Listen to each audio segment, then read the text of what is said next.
Hello there, and welcome to Nutrient Nirvana's Weekend in the Woods live stream. Today I'm joined by Dr. Marion Bevington. Hello, Marion. Hello. Hello, hello. And I'm also joined by Sal March, who's been on my channel a couple of times before. How you doing, Sal? Hello, everyone. I'm good, thank you. Brilliant. Okay. So we're putting on this event on June the 3rd and the 4th, which is a full moon weekend in a beautiful setting in Nebworth in Hertfordshire. We've got live music, we've got poetry, we've got, I think it's 8 speakers now, something like that. Mark Atwood's going to be there, Ralph Ellis, Michael Feely, Emma Goodwin. Many of the people that have been on my channel previously will be there giving talks on all sorts of interesting things like natural health, ancient history. It's all going on. So we really want you to come and attend. Are you looking forward to it, Marion? I'm really looking forward to it. And I think the most important aspect of what this event is, the intention of this event, is that it's showing how we can find alternatives, because it's really easy to get caught up in fear in life, isn't it? And it's really easy to get caught up in the narrative and caught up in the story and all of the fear porn, and not have ways to escape that fear. And actually, the only real way to escape that fear is to know that what you're doing is connected to your own set of values, and that you have some power within you that you are able to use to manifest a future that you want. And when we've got great role models of this, of how people have identified alternatives and manifest those alternatives, then that helps a lot of other people to wake up to the fact that there is another way. Well, there are many other ways, actually. There are infinite potentialities, as all those quantum scientists say. There are infinite potentialities. And creating the one that works for you, you've got to put the time and the energy into it. And knowing that it's even possible is a huge step. It's such a huge step. So I think for me, that is one of the areas that is definitely really needed, is to show people that not only that there are alternatives, but it's also possible to create and manifest those alternatives. So that's what I'm really looking forward to, sharing that sort of information at the event, that there are other ways to live, and those ways are what will sustain the children and children's children. Because at the moment, if you only look at the narrative, there's nothing about the way that we're living that's doing anything for children. So yeah, so that's what my understanding of the intention of the event is all about. That's why I got excited about it. Yeah, and I couldn't agree more. Sal, are you looking forward to speaking at our event? Well, I am. I got very excited when you offered me the possibility of being there. And I certainly hope that a lot of people will turn up. Otherwise, I'll be talking to myself. Well, we're getting there, definitely. For me, it's really about the past. What can we take from the past? What have we lost from the past that we can regain? What do we think is positive about the present, and molding the two to create a better future? Yeah. I don't know. Do you like that concept, Marion? Yeah, I do. I really like that. This ancient wisdom, this thing about wisdom that's, there's, I don't know, did you see it on Facebook the other day? I posted a picture of an electric scooter that was from over 100 years ago. Yes, I did. There's nothing new out here. There's nothing new. We've got to look at where wisdom is, and it may have been suppressed, and it may have been hidden, and it may have had the knocked out of it. But we've got to recognize that there are a lot of alternatives. And this is one of the things where we find the meat of those alternatives is in this great ancient wisdom. Yeah, because I love it. I love ancient wisdom because it keeps showing us, that everything that we could ever imagine has already been imagined. So we need to keep working on getting what we want, getting what makes us feel good about being human, about being here, about living life. Absolutely. I think a good example of that is if people get sick these days, they just automatically go and visit their GP. They go to a doctor, but there are so many alternatives. And I think sort of decades ago, people will go to a doctor maybe 100 years or so ago. And even if the doctor didn't know what was wrong with the patient, they would just prescribe iodine. Yeah. And 8 times out of 10 or something, the problem would just go away. So there are so many alternatives. You've got acupuncture, homeopathy, great one. We've got Ilona Woods, who's coming to speak at the event. She's a real expert in homeopathy. And about a year or so ago, I had a really nasty toothache. Nothing worked. She gave me some homeopathy medication to take, and it was unbelievable. Just pain gone straight away. So there are so many natural alternatives to sickness, basically. Would you concur? Interesting is about the homeopathy as well. Apparently, that was what Queen Elizabeth would only use homeopathic doctors, and she never really got involved in any medical world. She was completely about homeopathy, and she lived till a ripe old age, didn't she? So yeah, I think there's great knowledge and wisdom again in homeopathy that gets suppressed. So this is an area that you're sort of involved in with your practice, isn't it? So well, I am, but I have to own up that I come from a slightly different perspective of the two of you.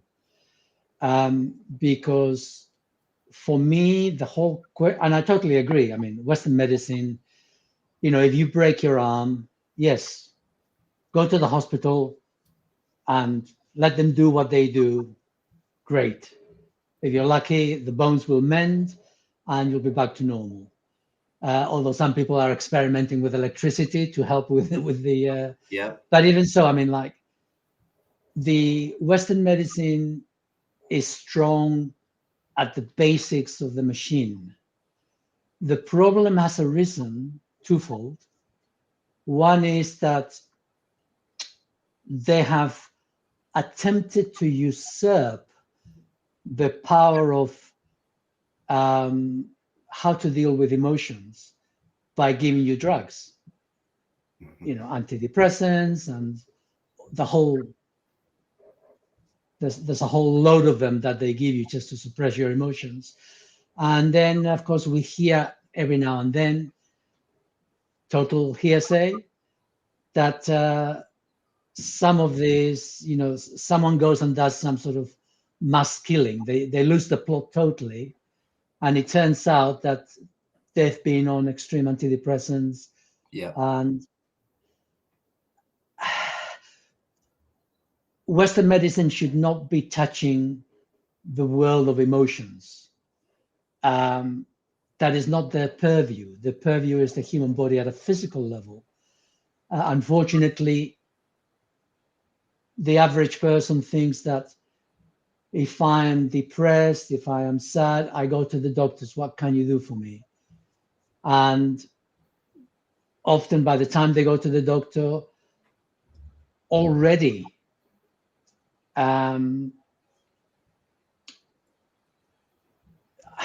today I saw a client earlier on, and this person, I knew absolutely nothing about him, apart from the fact that he had a problem with his hip, which had sort of come quite suddenly. But when I began to work with him, I began to do points on the back, on the spine, acupuncture points, and I needed to do a bit of moxa. And I thought, this is a bit of a strange. So I thought I'd mention it to him. I said, this point is actually to do with the lungs, and it's to do with grief and sadness. Have you lost anyone? I said, yes, I have. And so he owned up to that. And so there is the emotional dimension affecting the physical body. And people go to the doctors because their physical body is beginning to fall apart in some way or other. And then they get the tablets and the drugs to deal with what is essentially an emotional issue. So, yes, I would like Western medicine to keep a low profile when it comes to the emotional part of a human being. Unfortunately, they take center stage in all manners of ways. And, if you go out there, you've got health centers, health hospitals, health surgeries. They have usurped the word health for their own way of helping people. And people have become confused because they think that if they go to Western medicine, they will get healthy. And they expect to get healthy straight away. You know, I've got a symptom. Take it away, doctor. And unfortunately, human beings do not work that way. And it is, in my opinion, it is important to understand, to appreciate that illness is invariably the result of either emotions which have not been expressed, and if they are, they're not properly expressed. They are expressed disassociated from the physical body, and all emotions will somatize in the physical body if they're not expressed. So it actually needs to be, you need to bring the emotions and the physical body together to deal with emotions which are suppressed. And I've lost the plot there. I was not sure what I was talking about. It was very good. And I would agree that we don't have a health service in this country as such. We have a sickness management service. And really, it's just a con. What do you think, Marion? Well, again, it's back to the ancient wisdom, isn't it? They didn't use, I mean, Ayurveda is one of the health wisdom centers, if you like, that I draw on. And the definition of health in Ayurveda is no body. You're not physically aware that you have a body when it is completely well and working. And Sal's absolutely right. Emotions, unprocessed emotions, will show up in the body. There's a lot of information out there that talks about how symptoms are the language of the body. This is something that I love and that I write about a lot, and I use a lot with clients as well. As soon as there's a physical symptom, it's great. It's an inroad for me to find out what's going on inside that person, psychologically, emotionally, physiologically. You have to map them all together. You can't separate them and expect them separated, those separated parts to work. You have to include all aspects of the being that you're working with when you're helping to work with symptoms. But symptoms are brilliant because they are the body's language. Mm-hmm. They're telling you what is not being processed or what's being expected, or where something isn't being received that we perceive we want, or where something is being perceived that we don't want. These conflicts then go on to generate symptoms. And so the emotions that occur because of those conflicts are a great way to help to bring people back to this state of no body, which is the Ayurvedic framework of health. So there are so many, and with the Chinese medicine as well, and understanding the traditional Chinese medicine and the systems, because there are many, many systems, but all of those systems are just attempts to describe and explain what is happening with the body, that what information the body is giving, so that it can then receive what it needs to rebalance and recorrect, self-correct, because the body is a self-correcting mechanism. So if you make sure that the emotional symptoms are being looked into and taken care of, if you make sure that the psychological symptoms or the psychological needs are being taken care of, and then the physiology will follow, the body will follow. So the physical body and the symptoms, they're like the last level of what's being expressed. So they show up at the end of all of this conflict going on, which involves our psychology, our emotional being, our energy being, all of these different parts of ourselves. And again, these are just systems that we use to describe what we are, who I am. There are many, many systems, but I am not one of those systems. I am me, and those systems are very, very poor attempts to describe who I am, what I'm being, and why I'm here. So, it's great to work in all of those systems, but working with individuals and understanding what the individual need is, to me, is the most important thing, because when the individual has an experience where it's receiving what the need is on the basis of the organism, if you like, this physical organism, that's where healing happens. And I don't do healing on anybody except me. And as a client of mine, I am not your healer. And if anyone calls me that, I will strike you off my list. I am not interested in people believing I heal them. I don't heal anybody. I heal me. And I can help other people to discover the windows and the doors that they need to pass through to heal themselves. So I never want to own that. And I think that's another thing that's happened with the NHS, or with this whole idea of health being a service. It's not a service. It's a doorway. It's access to you to serve yourself. So yeah, to provide services to improve people's health, to me, is a complete misunderstanding of what's going on and what's needed by us humans. Couldn't agree more. Brilliant, Marion. Just before I let you come in, Sal, we've had a comment from Easy Gamer 89. The worst part is Western culture call it practicing medicine because they know they are guessing. Yeah. Was it? I heard just before I'll let you in, Sal. I heard something the other day. The word diagnosis. So gnosis means to know something. Agnosis means not to know. And diagnosis just means two people not knowing. Yeah. Yeah, just about sums it up. Okay. Sal. Well, I remember now what I was going to say. And so the emotions is a very, very important one leg of the stool. But, and this is close to your heart as well, diet. 90% of people's illnesses in today's world are due to wrong diet. Mm-hmm. We don't appreciate, and why would we? The human beings is the only species on this planet that needs to be told what to eat. Everybody else knows what to eat.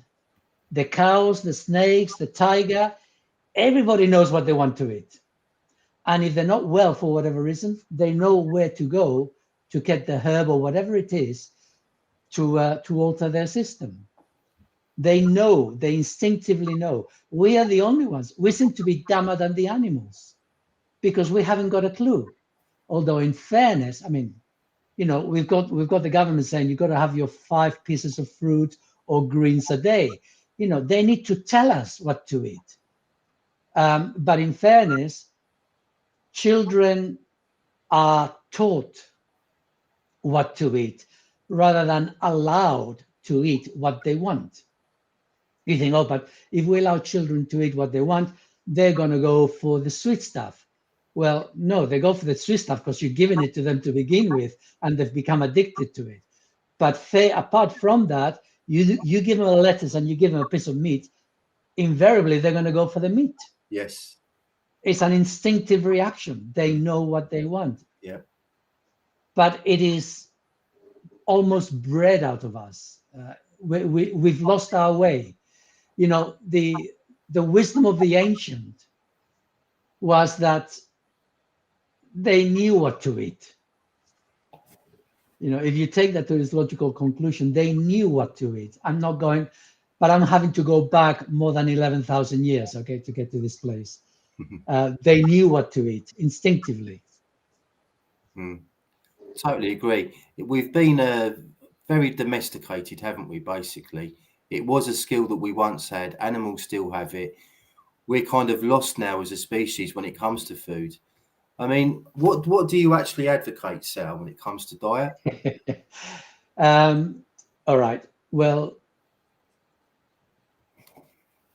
technically speaking, forget the mind, forget beliefs, forget anything like that. Technically speaking, we are designed to eat meat and fat, technically speaking. However, our digestive system has not been made a complete 100% movement towards carnivore. So it can still digest some vegetables. Mm-hmm. The problem isn't that people should or should not eat some vegetables. And I mean some vegetables, not a lot of vegetables. And you have to be very careful what vegetables. But human beings can process some vegetables with impunity, but not a lot and not many. the problem arises twofold. One is that since the late 1800s, since they discovered that they could create oil from cottonseed oil, and then gradually they turned that into oils to be fed, canola oils, and it then exploded. Now we have all the vegetable oils. They're not vegetable oils, they're seed oils, but we have the whole load of them, the whole gamut of vegetable oils, and they're so much cheaper, they're putting them in all foods. And vegetable oils are poisonous to human beings. Mm-hmm. Sugar is something that, if you go back 500 years, there wasn't that much complex carbohydrates to be had. There was some, but there wasn't that much. But over these last 600 years, we have genetically molded vegetables and roots, to increase the amount of carbohydrate in them. So now you have a potato, and it's like having, 10 teaspoonfuls of sugar. We create pasta, modern rice, quite apart from the actual, if you have sugarcane, and I've eaten this in the past, I could only eat so much before I started to feel sick. I couldn't eat the sugarcane. But what have they done? They have extracted the sugar from the cane. And you can eat sugar till there's no tomorrow, because it's an addictive substance like cocaine. Cocaine is not like you put a bit up I've never had it, but it's not like you put a little bit up your nose. It's like you put a bit up your nose, and 5 minutes later you want to put another bit up your nose. Mm-hmm. It's like you'll keep going as long as you've got the stuff in front of you.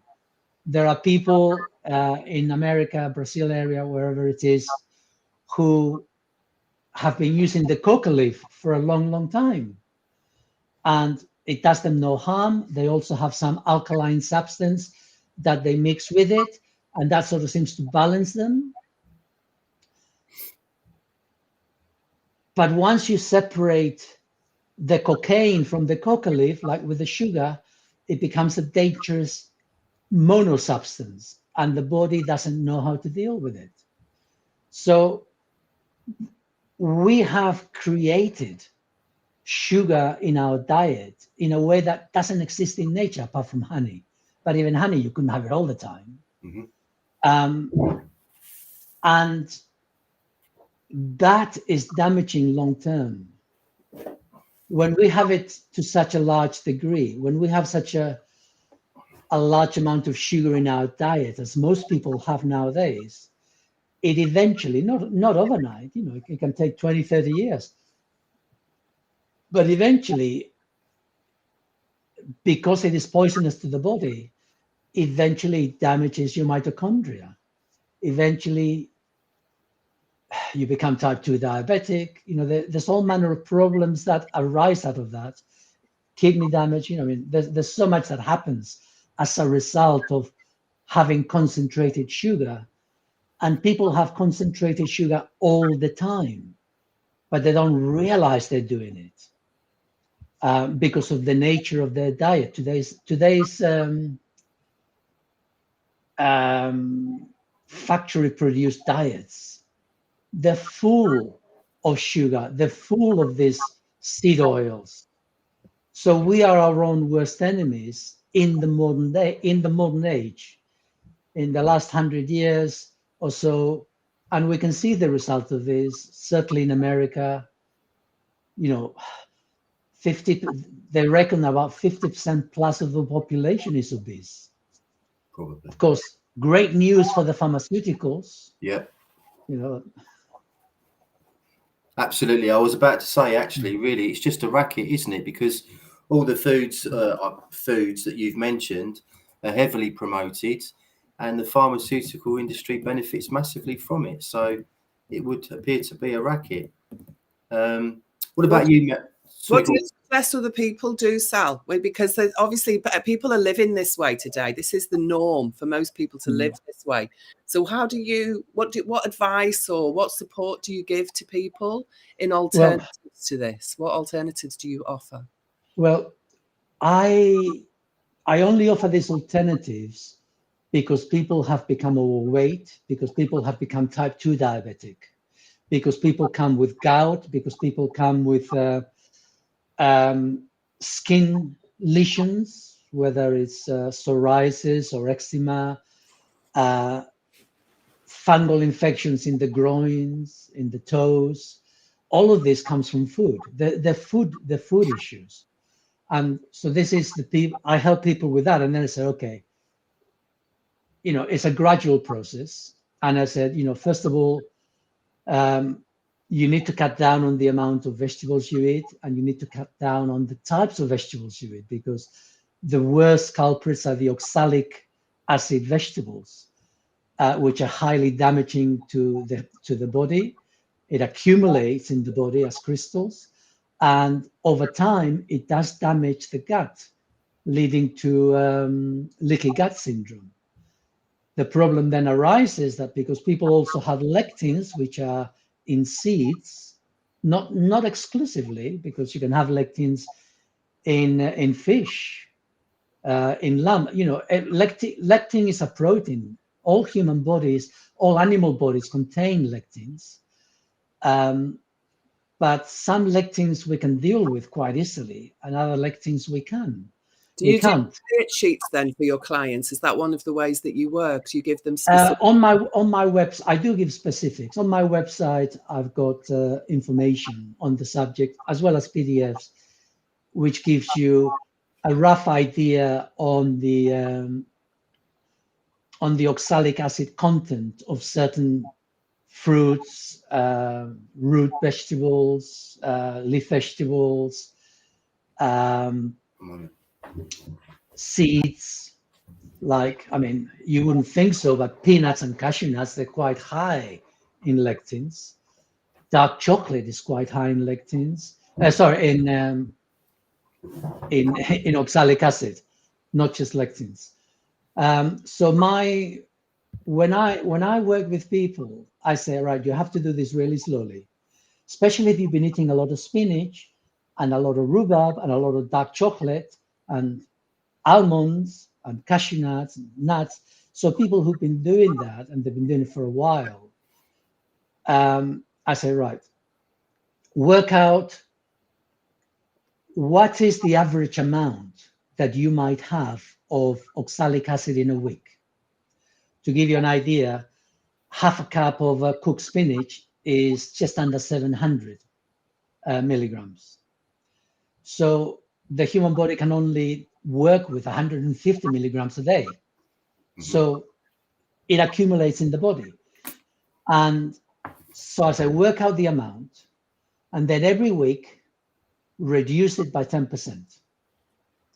So that roughly around 6 months from now, you can then go down to 50 milligrams a day as extra from vegetables or whatever. However, this is just the tip of the iceberg. So this is what they need to do. However, because we already have oxalic acid within our bodies as crystals, so we've been reducing, because what we don't want to do is we don't want the body to begin to dump oxalic acid, which is already stored within itself, because oxalic acid is an amazing chemical which will bind to calcium, it will bind to iron, it binds to pretty much anything. And they use it industrially as a cleaner. They use it to clean metals because it really takes away, it takes anything from the surface. And within the body, once it gets dumped from the tissues, it will bind to calcium. The liver will do its best, and it will use up all its vitamin B12 in the process, trying to break it down, but it won't succeed. And as it flows through the blood to the kidneys, it becomes problematic for certain people, not for everybody. It depends whether they're able to, it depends how damaged their kidneys are to begin with, and whether they can create a certain protein which will allow dilation within the tubules, whatever you call them, of the kidneys. Because when you get oxalic acid going into the kidneys and coming out through the urine, it goes cloudy. That cloudiness of urine is actually oxalic acid. And the kidneys are releasing it. But if the kidneys don't do that, and if they pick up a lot of calcium on their journey towards the kidneys, you then begin to get kidney stones. Mm-hmm. And that could be life-threatening for some people. Mm-hmm. So it's not something to be done lightly. The changeover is to be taken really carefully and in steps. So one of the steps is you count down, you begin to reduce your oxalic acid intake. Step 2 is you need to give your body magnesium citrate, calcium citrate, zinc citrate, so that they will absorb oxalic acid. They will bind with the oxalic acid, so that the oxalic acid doesn't bind with your calcium, so it doesn't begin to leach from your calcium. And thirdly, you need to increase the amount of vitamin B12 that you take. You know, I've had so many people come to me with vitamin 12 damage, i.e. nerve damage within their bodies. One person even was diagnosed as having cancer. In fact, Charlie, which is the what do you call it? The soul that I work with, who works with me, rather. I don't work with it, he works with me. At the time, he said, no, it's not cancer, it's cell degradation. Cancer, as cancer, I'm not even sure that cancer actually exists. Charlie called it cell degradation. That's as far as I got with it. As far as this client was concerned, and this client hadn't eaten any meat for a long, long time, and she couldn't even eat meat anymore. It's very because she'd lost the ability to break it down. Mm-hmm.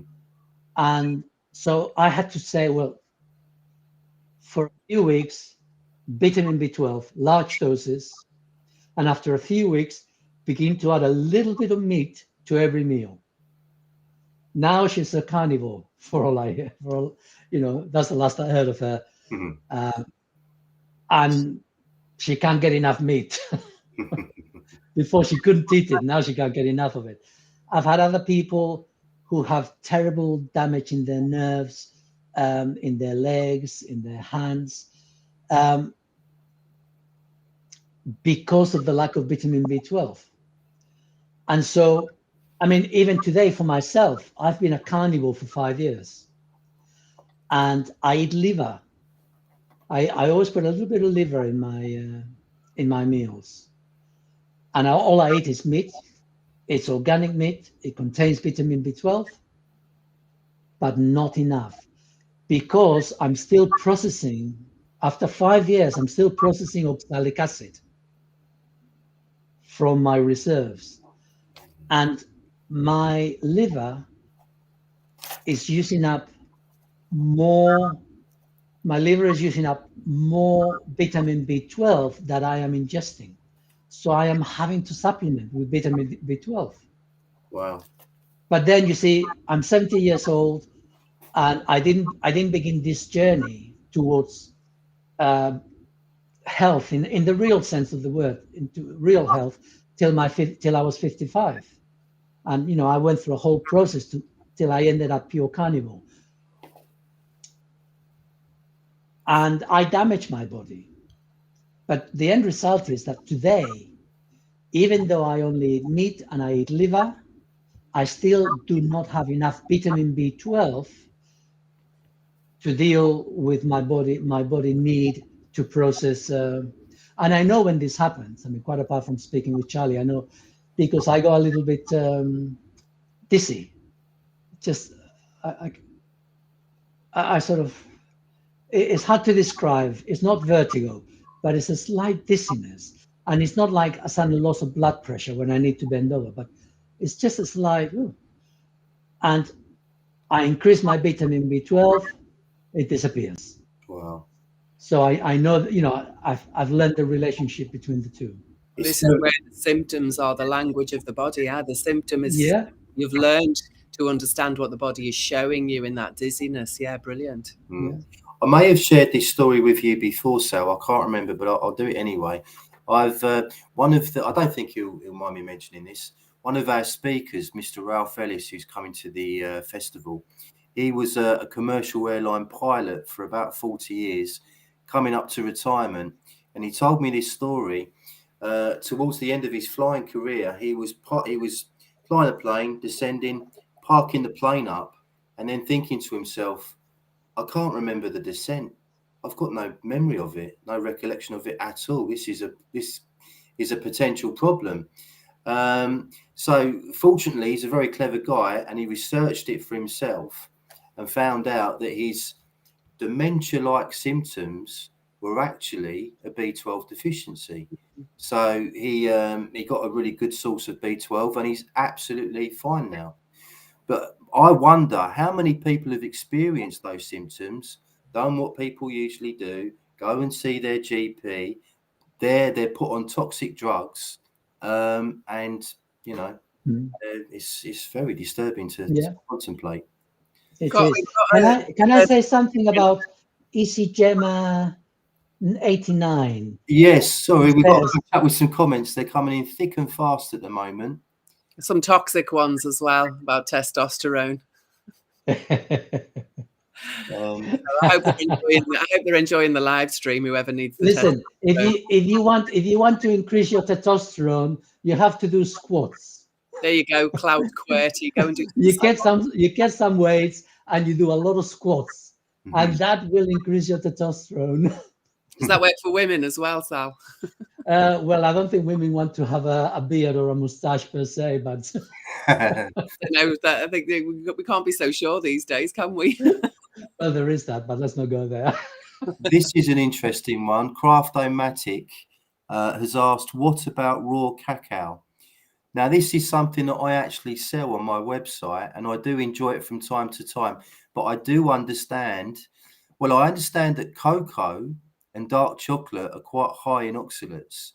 I'm not too sure yet about cacao, because cacao is the same. Raw is still going to have high. Yeah, that's what I suspected. So probably best just to have it as an occasional treat. Go on. Also, cacao in its raw form comes from a seed. Is that right? Yes. So it will contain lectins as well. Yeah. Having said that, I used to love it, especially in Spain. My God, I can't touch it these days, but I used to love it. Very addictive, very addictive. And you always know when something is addictive, is no good for us. Yeah, turmeric is the same too, isn't it? Now that's been a medicine that's been used for thousands of years, but it is very high in oxalates. So, and listen, you can say the same about vitamin C. I sell vitamin C powder. It's pure, non-GMO, ascorbic acid. But evidently it does cause an oxalate problem. But you have to, I think, at the same time, weigh up the benefits or the positives against the negatives. And vitamin C is so useful for so many different things. For example, I've noticed I've been putting a tablespoon of vitamin C in my bath water, and the difference in the water is incredible. For a start, it knocks out the chlorine in the water completely. So, I mean, so it does have medicinal uses. So I think it can be dangerous sometimes with some of these medicines to say, oh, they're high in oxalates, don't touch them, when really the benefits outweigh the negatives. You think Okay. you have to look at things Let me share. in your general diet every day or every week, and what do you use as in remedial situations or in ceremony? So, for example, with cacao, I spend a lot of time in South America and Central America, and I'm a friend of many cacao shaman who do ceremonies, and I really enjoy those ceremonies, but I don't do that more than once a month, once every 2 months maybe would be the frequency of that. And I think that's where we really need to begin to be more discerning and kinder to ourselves, because I think everything in moderation is acceptable, but we have to be aware of what do we consider moderation to actually be? What does it mean? You know, so really understanding when something is said to be bad because it's full of something. If it's a part of life that you enjoy and you do it infrequently, then again, weigh up the odds. Is this something that is valuable to me because it raises my emotional state? It makes me feel lighter and lifted energetically, which, for example, would be my experience of a cacao ceremony. It's a beautiful spiritual experience. And at the same time, I'm not going to do it twice or 3 times a day, you know, because just because I like a cup of hot chocolate, I don't have to do it twice or 3 times a day. I can do it once a month and really, really enjoy it and indulge in that and get that spiritual lift. One of the teachers that I followed for years, who I love, she's a bit weird, actually. There's a love-hate relationship between me, not her, because she doesn't know who I even exist, but with her teachings, and that's a lady called Carolyn Miss. And I remember once listening to her talk about people and diet and wellness, and she said, I think that honesty is the root of all wellness. She said, I think if you're 100% honest, which is almost impossible, if you were 100% honest, you could live on cat food and you'd be fine. I really liked that. Brilliant. Sal? Well, I'd like to share something. You said it. You gave us the clue. When you spoke of turmeric, you said turmeric is used as a medicine. And this is the crunch of the matter, that we exist in a commercialized world where any fad is, they jump on it and then they try to flog it to all and sundry and try to make money out of it. So turmeric will be useful to a particular individual at a particular moment in time for a particular imbalance in that individual. Peppermint tea, any of the herb teas, they're all medicines. All of it is medicine, and all of it is good and all of it is bad. It all depends on context. So we know that these things are medicine. They've been used as medicine for hundreds of years. Well, why don't you just leave it at that instead of using it as culinary ingredients that you add every day onto your food to make, yeah? And that's the difference. And whilst we're at it, someone just said, non-stop there, everything in moderation. I disagree. Because if I took that to its nonsensical extreme, I'd say, oh, well, let's have a bit of heroin every now and then. Yeah. So everything in moderation it's a myth. I don't know who the people who say that are those who are addicted to something or other as an excuse for why they should have it. Oh, have everything in bit of wine, a bit of this, a bit of that. Everything in moderation is okay. No, it is not okay to have everything in moderation all the time, even if it's only just, oh, I'll just have a glass of wine every day. You may want to, and that is your choice, but that is not written in stone. That is per se good for you. For you as an individual, today may be good for you, but 2 weeks from now, once you've overloaded your liver with too much sugar and you get a little bit of fatty liver disease, you may not be so keen on a little glass of wine in moderation. So everything is relative to the individual at any given moment in time. There are no rules which can be applied to everyone. That is not how we are as human beings. We all are at a different stage of health, different stage of, understanding, different stage of, physicality, emotionality, mental, call it what you will. But no, we're not, we're not coming out of a factory. Ding, ding, ding. You know, we're all different. Well, said my piece. Completely agree with that. Just before we look at some comments, because there's millions, a couple of books on the subjects that we've been talking about that I'd like to recommend, one of which is this one. It's called Toxic Superfoods. It's written by Sally K. Norton, and that goes into the subject of oxalates and oxalate damage. That's well worth your time. And another book, I don't know if you know this one, Sal. I don't read much. Oh, okay. This is it's back to front. You have to tell me what it is. No, yeah, I know. know. No, Yeah, I know. It's gut and psychology syndrome, otherwise known as GAPS. It's written by Dr. Natasha Campbell McBride, who I've had on my channel, and it's basically ancestral diet, eating the way that our ancestors did. But this is an actual health protocol, and she's healed many people with many conditions just through diet alone, mostly through eating lots of animal fats, butter, eggs, etc., all those good foods. So there is a lot of info out there to back up what we're all saying. Even there, to talk about the individuality, even there, you see, there are many people who are allergic to cow, to what do you call it? Lactose. The lactose. And so, I mean, like the Indians, who by and large, not all of them, but most of them tend to be sort of vegetarian, I'll say sort of. You know, their butter has been specially, there's a word for it, they clarified, or they do something to it so that it's pretty pure fat. So it doesn't have any of the protein. So not everyone can tolerate butter or milk products or cream, but those who can, great, you know, I envy you. I wish I could. I've heard actually that some people have managed to reverse their lactose intolerance by, I think I might be getting this slightly wrong, but basically by taking a tiny teaspoon of raw dairy, raw milk, and very gradually building it up over time. And that has had a lot of success. But we have to be careful what we say on here, don't we? I'm just thinking. My issue with that is that I would say it depends on whether the individual has got gut damage.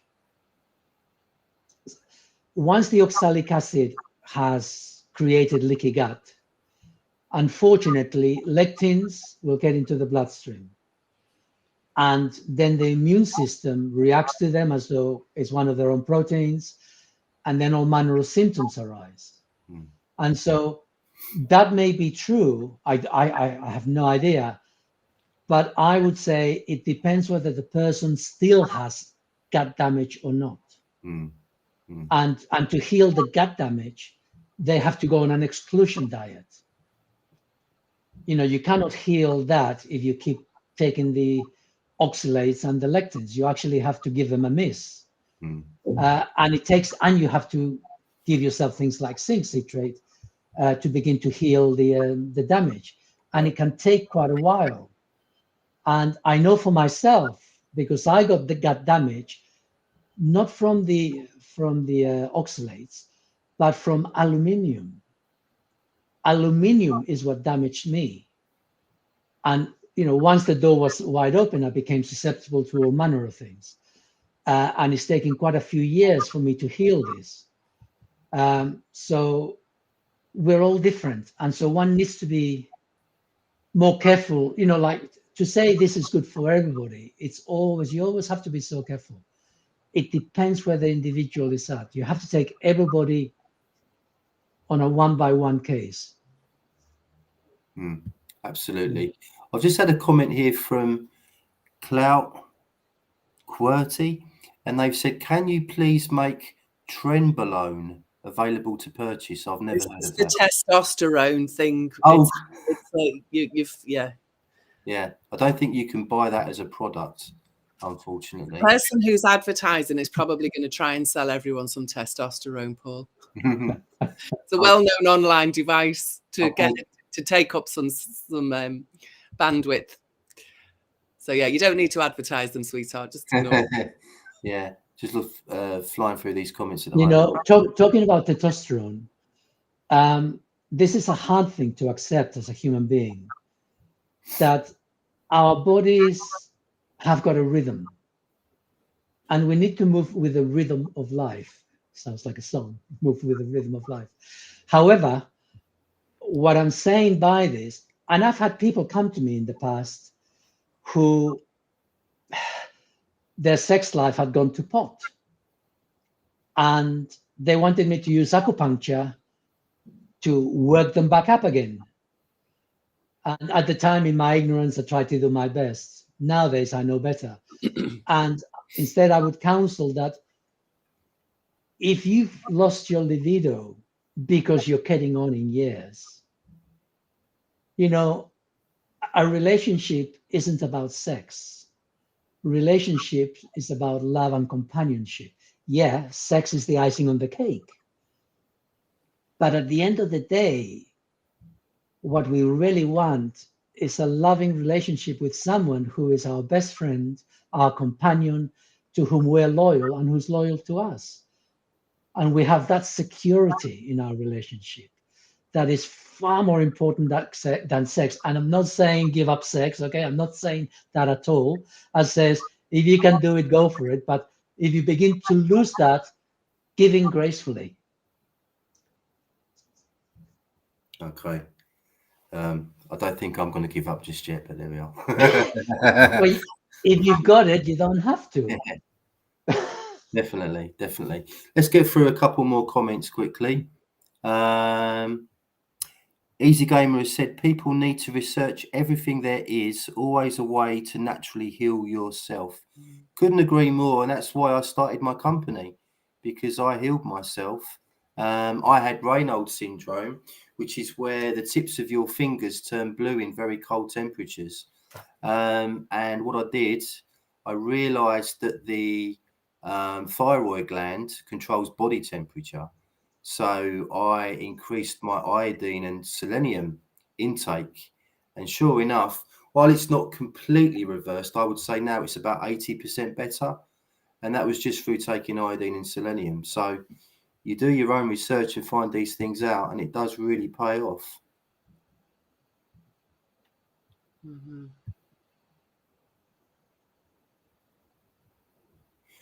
And Easy Gamer has said diet is so important, especially in America.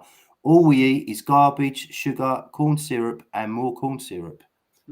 Pure poison. Yeah, I don't think that's exclusively in America now. It's it's all over the world pretty much, especially in the West. We've had a comment from Mr. Lawful Rebel, who is the landowner of the gathering that we're putting on in June. So nice to hear from you, Nigel. Are you supposed to give his name away? He's not shy about his name. He's just he's not running under his nom de plume. No, I think he'll be all right with that. Okay, lots of people talking to themselves in the chat, which is nice to see. That's great. Okay, shall we round things up there, because we're coming up to the hour. So thanks everyone for watching today. Please like, share and subscribe. Thank you, Marion, as always, for joining me. Thank you very much, Sal, for coming on with us today. It's my pleasure.